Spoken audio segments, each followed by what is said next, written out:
Hello students, hope you are all well. Today, as you can see on your screen, I am going to teach you the poem To India, My Native Land, which has been written by Henry Louis Vivian Derozio. Derozio was the founder of the Young Bengal movement, and that Young Bengal society took an active part in the freedom struggle against the British.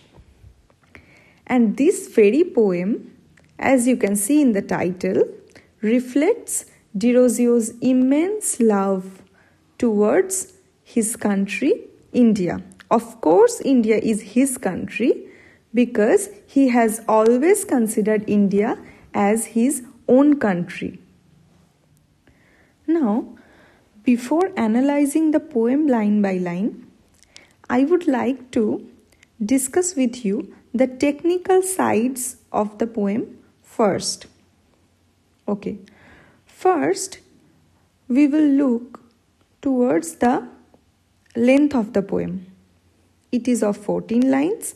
That means this poem is a sonnet, and the language of the poem suggests that this is romantic in nature. That means Derozio has strictly followed or closely followed the romantic traits of the romantic English poets in this poem, and that is completely reflected in the language and style of this poem. Now we will try to find out the rhyme scheme of the poem. So past means we can assume it as A. Brow doesn't rhyme with past, so it will go for B. Vast rhymes with past, that means A. Now rhymes with brow, that means B. Last rhymes with past and vast, that means A again. And thou rhymes with now and brow, so B. Thee and misery do not rhyme with any of these, so it will be C, C. So the octave or the first 8 lines of this sonnet rhymes as A, B, A, B, A, B, C, C. Time we will assume is D. Rolled, E.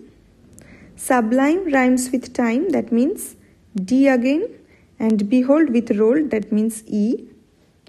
B and D doesn't rhyme with anything, so F and F. So the rhyme scheme of the octave part is A, B, A, B, A, B, C, C, and the sestet part is D, E, D, E, F, F.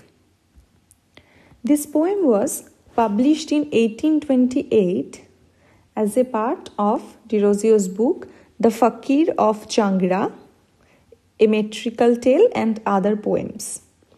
And this book is one of the most notable works of Derozio.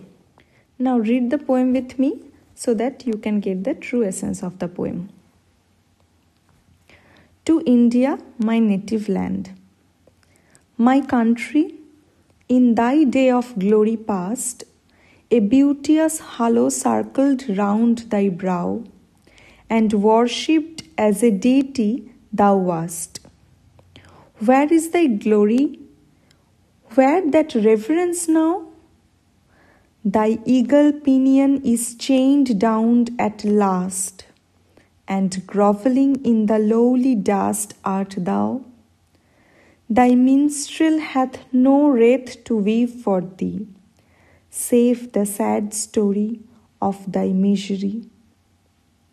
Well, let me dive into the depths of time and bring from out the ages that have rolled a few small fragments of those wrecks sublime which human eyes may never more behold, and let the guerdon of my labor be, my fallen country, one kind wish from thee. Now, as you can see, the poet expresses a sense of personal loss in the downfall of his beloved country, India. He is directly addressing the country. That means the poem is totally personal in nature. He is directly addressing India as my country and saying that in the old days, India was worshipped as a deity, as a goddess. And now it has completely lost its glory. The poet here is regretting the fact that his motherland has now been reduced to the position of a slave of the British Empire, and that is the main point of his concern. In thy day of glory past means he is talking about the glorious past, the enriched cultural and historical past of India. A beauteous halo circled round thy brow. Beauteous means beautiful, and halo means a light or a circle of light often seen in the photographs of the saints and angels, and they are glowing behind their head.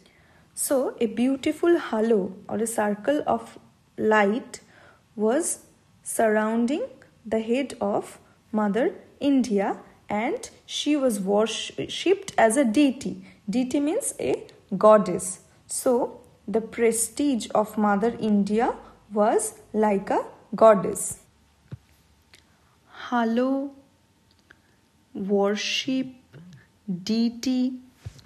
These words suggest that the poet means that India was a holy land and she was worshipped as a goddess by her inhabitants. After considering this high esteem of this country, the poet is questioning, where is that glory, where that reverence now? Reverence means respect. So, the poet is lamenting over the loss of glory, the loss of respect due to the British rule. Thy eagle pinion is chained down at last. As you all know, the eagle is a bird which flies really high in the sky. And eagle pinion means the wings of an eagle. The wings of a big bird.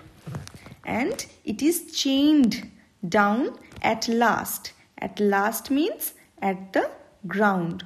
So, the bird which used to fly high in the sky is now chained. That means restrained, captured, captivated, and it is rolling over the ground. And groveling in the lowly dust art thou. Groveling means crawling. Usually the animals crawl.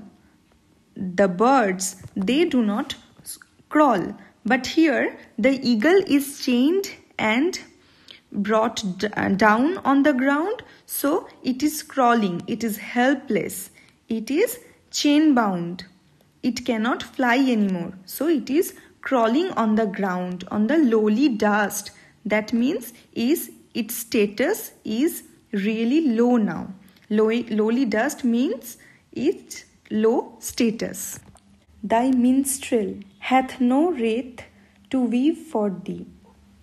Thy minstrel means your singers, poets, birds. Minstrel means singers or birds. Hath no wreath. Wreath means flowers or garland. To weave means to compose. For thee, for you, for the country. So, the minstrels or the poets, they have no praise of her glory, but the stories of her tragedy. They cannot write and sing for the country now.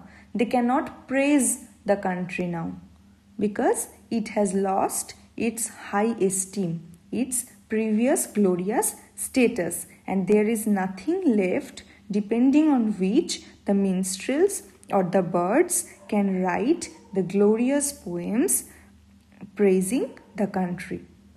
Save the sad story of thy misery. Save means accept. Accept the sad story. They have nothing to sing for. Well, let me dive into the depths of time. What is the depths of time? The poet here is suggesting, he is talking about the time flow, the flow of time, the river of time. We often compare time or the flying time with the flow of a river, and he wants to dive. He wants to go to that depths of time. He wants to dive into the pool or the river of time. And what does he want to do? And bring from out the ages that have rolled. The ages that have rolled means the past ages, the time that has gone. And what does he want to bring out from there? A few small fragments of those wrecks sublime, which human eyes may never more behold. And he wants to bring out a few small fragments, that means pieces or parts. And pieces of what? Of those wrecks sublime. Wrecks means something that is damaged, that is destroyed, that is destructed. Sublime means prestigious, something deep, something prestigious, something of extremely high quality. That means the rich past of this country that is damaged, destroyed, destructed, and they are torn apart into fragments, and he wants to bring those fragments out by diving into the depths of time, the pool of time, the river of passing time. He wants to go back to the glorious past and bring back that respect and that status which has been broken into a few small fragments, a few small parts, and cannot be seen by the human eyes anymore. Finally, we have reached the ending couplet, that means the last two lines of the poem, where the poet hopes for the best. He hopes for a brighter future. And what does he hope? And let the guerdon of my labor be, my fallen country, one kind wish from thee. Guerdon means reward or prize. Here the poet wants back the glory, the lost glory of his country as a reward, as a prize of his labor of writing this poem. He wants that glory back soon. He wants his country back with all its previous glory as a reward of his effort of writing poetry. Thus, the poem ends in hope and hope for a better future of India. He is requesting the inhabitants of India, the Indians, to fight back to regain the lost glory of their very dear motherland. So the basic idea of the whole poem is that the poet is expressing a sense of personal loss in the downfall of his country, India. Addressing his motherland, the poet says that in old days, India was worshipped as a deity, as a goddess. He wonders where that glory and that respect is gone. Why did they disappear? And he regrets the fact that his motherland has now been reduced to the position of a slave to the British Empire. It is considered as a chained eagle which cannot soar high in the skies, and now the wings of this great bird has been clipped and it is chained and it is crawling on the ground. The poets have no flowers to offer to their country. Instead, the sad story of the past. He will dig into the past and will try to sing of some parts of the great history which is no longer available to the younger generation, which is no longer available to its countrymen. And the only reward the author wants for his labor, for his effort, is that the country should have a kind wish for the author and for its countrymen. His last wish to all the Indians is to dive deep into the past, the glorious reverence that is lost, and to bring back the lost glory of his motherland, India.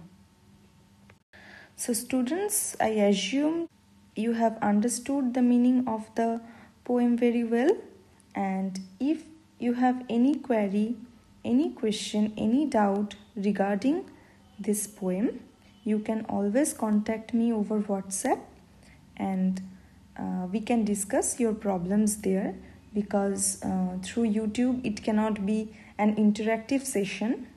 It is one-sided, so I do not like this approach at all.